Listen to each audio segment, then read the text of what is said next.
Okay, let's look at the various parts that are up here. This is the top of the cab. We're on the number 1 end. Up here we have a hook into which the trolley pole goes that holds it down. Now right now the trolley pole is pointed the other direction. It swings around.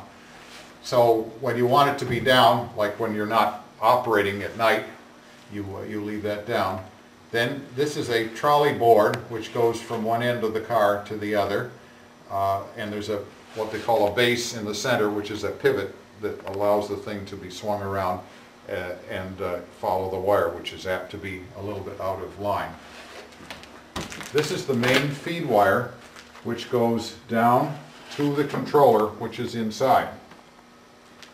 This is a warning bell, which you pull by a rope inside, just to let people know you're coming along. This is a pipe that goes to a whistle, which has been removed. It's a 10-inch, what they call trombone whistle, made by Westinghouse Air Brakes, a brass whistle that screws onto this pipe. Do we have one or both of those? We don't have either of those, but Danny just gave me one for 639, and I know we've got more. Okay. They're a pretty standard item. This is a bow for the roof. The roof is thin wood, about, well, we can see how thick it is, about 3/4 of an inch thick, tongue and groove, boards going the whole length of it, covered with canvas. Now this canvas was put on by Seashore, actually by Dick Lane, one of our members, and it's a little thin and it's disintegrated. That canvas, like a canvas canoe, is painted for waterproofing. We will use a number 8 duck, which is a little heavier than this, and it should stand up better. The color, I'm not sure what we're going to use. That's because what's on here is obviously not right, and I don't know whether there's any indication from these trolley boards, because these may have been replaced by Seashore.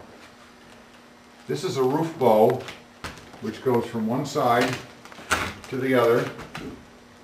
It's probably made of elm and was bent.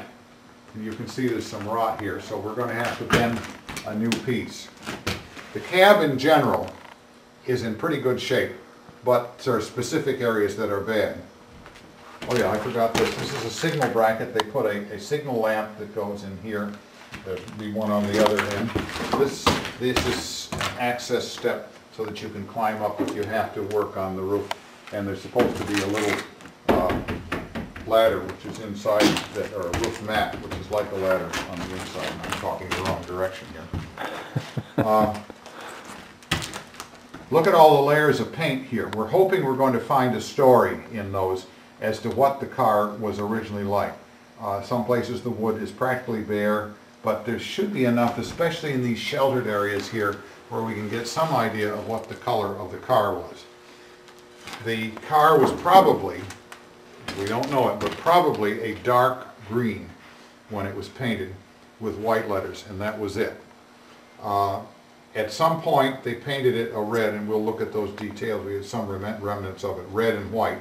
And then at the end it came again painted this dark green, and this is our Seashore's paint on here, just a very cheap paint that was put on very, very quickly.